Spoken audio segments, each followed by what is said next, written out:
এটি বিপুল হাস্য কৰে জন্মেৰ কাৰণে আমি অনুৰোধ জানাচ্ছি।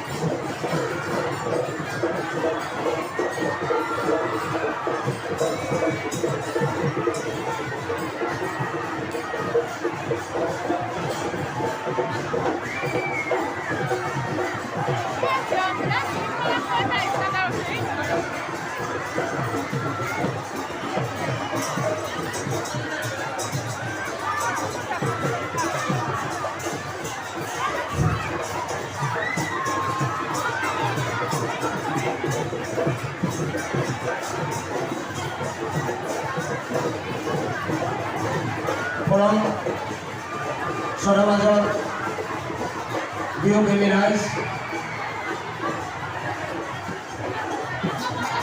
অসমৰ চলচ্চিত্ৰ জগতৰ বিশিষ্ট অভিনেত্ৰী আমাৰ টিমৰ অমৃতা বাইদেউ ফাটবিহু সমিতিৰ সভাপতি উপসভাপতিকে ধৰি বিষয়ববীয়াসকল উদযাপন সমিতিৰ সভাপতি সম্পাদককে ধৰি বিষয়ববীয়াসকল শোভাযাত্ৰা উপসমিতিৰ সভাপতি সম্পাদককে ধৰি বিষয়ববীয়াসকল আদৰণি সমিতিৰ বিষয়ববীয়াসকল আমাৰ মাজত যোৱাকালিৰ পৰা উপস্থিত হোৱা অসমীয়া জগতৰ চলচ্চিত্ৰ জগতৰ মহোদয় অভিনেত্ৰী অমৃতা গগৈ বাইদেউ আজি শোভাযাত্ৰাৰ অতিথি হিচাপে আমি আমন্ত্ৰণ জনাইছিলোঁ। তেখেত আমাৰ মাজত উপস্থিত হৈ শোভাযাত্ৰাৰ শুভকাম সমাপ্ত কৰিছে। এতিয়া তেখেতে উদ্বোধন কৰিব। আমি তাৰ আগতে তেখেতক ফাটবিহু সমিতি আৰু উদযাপন সমিতিৰ লগতে ঢকুৱাখানাবাসীৰ তৰফৰ পৰা আমি আদৰিব খুজিছোঁ। আদৰণি জনাবৰ কাৰণে ফাটবিহু সমিতিৰ সভাপতি, উদযাপন সমিতিৰ সভাপতি সম্পাদক আৰু শোভাযাত্ৰা সমিতিৰ সভাপতি সম্পাদকক আমি আগবাঢ়ি আহিবৰ কাৰণে অনুৰোধ জনাইছোঁ।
আমি উদ্বোধক বাইদেউ আমি উদ্বোধনী ভাষণ ৰাখিবৰ কাৰণে অনুৰোধ জনাইছোঁ আৰু বাকীসকলক মঞ্চৰ পৰা আঁতৰাই দিবৰ কাৰণে আমি কাটৰে অনুৰোধ জনাইছোঁ।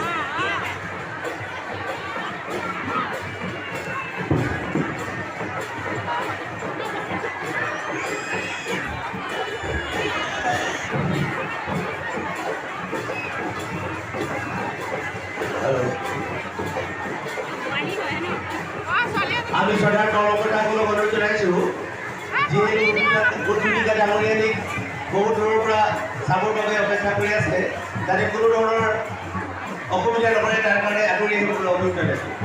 উদ্যোগিকাৰ ভাষণ ৰাখোঁতে যাতে সমূহ দৰ্শকে তেখেতক চাব পাৰে সেয়েহে আমি মঞ্চত থকা ব্যক্তিসকলক হয় বহি দিয়ক নহ'লে আঁতৰি আহক। ইতিমধ্যে আমাৰ শোভাযাত্ৰাৰ কাম সমাপন হৈছে আৰু শোভাযাত্ৰাৰ উদ্যোগিকা ডাঙৰীয়ানীক আমি বক্তব্য ৰাখিবলৈ অনুৰোধ জনাইছোঁ যাতে উদ্যোগিকা ডাঙৰীয়ানীক সমূহ দৰ্শকে যাতে দৃষ্টি কৰিব পাৰে দৃষ্টি নিবন্ধ কৰিব পাৰে তাৰ কাৰণে আমি কৰ্মকৰ্তাসকলক হয় বহি দিয়ক নহ'লে তাৰ পৰা আঁতৰি আহিবলৈ অনুৰোধ জনাইছোঁ। নমস্কাৰ। প্ৰথমে উদ্যোক্তাসকললৈ অন্তঃকৰণেৰে ধন্যবাদ জ্ঞাপন কৰিছোঁ মোক এই অনুষ্ঠানত আমন্ত্ৰণ কৰি আপোনালোকৰ সন্মুখত থিয় হোৱাৰ সৌভাগ্য দিয়াৰ বাবে আৰু প্ৰথমে উদ্যোক্তাসকল সম্বন্ধে সমূহ ঢকুৱাখানাবাসী তথা মই জানিব পাৰিছোঁ যে ইয়াৰ কাষৰীয়া বিভিন্ন অঞ্চলৰ এই যে ফাট বিহুৰ লগত যি আৱেগ যি মৰম জড়িত হৈ আছে ইয়াত আপোনালোক সকলোৱে জানে হয়নে নহয়? ফাট বিহু আপোনালোকৰ কাৰণে কি হয়? মৰম হয়নে নহয়?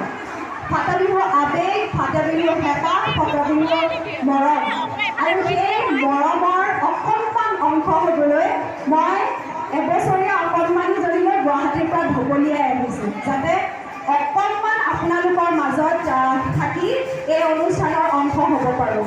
এই বছৰ বিশেষকৈ মই কোনো ধৰণৰ একেবাৰে কম মাত্ৰ 2খন বিহু অনুষ্ঠানত মই অংশগ্ৰহণ কৰিছোঁ কাৰণ মোৰ অকণমানি এজনী আছে তাইক লৈ অসমৰ ইমূৰৰ পৰা সিমূৰলৈ ঘূৰা এইবাৰৰ কাৰণে সম্ভৱ নহয় কিন্তু যেতিয়া কৈছিল যে ফাট বিহুলৈ আহিব লাগে মই এইটোও সোধা নাই যে কি তাৰিখ মই কৈছোঁ যে মই যাম একে আশাৰে কৈছোঁ মোলৈ পল্লৱিতা বৌয়ে ফোন কৰিছিলে মই কৈছোঁ মই একে আশাৰে কৈছোঁ মই যাম আৰু যাম মানুহজন ছোৱালীজনী ভণ্টি কলেজৰ পৰা ছুটি লৈ ছোৱালী ৰখিবৰ কাৰণে লৈ আহিছোঁ মই যামেই কাৰণ এনে অনুষ্ঠানৰ অংশ লোৱাৰ সৌভাগ্য সকলোৰে নহয় নিজকে খুব সৌভাগ্যৱান অনুভৱ কৰিছোঁ যে আপোনালোকে অসমৰ ইমান সংখ্যক শিল্পী অতিথিৰ মাজৰ পৰা এই অভাৱ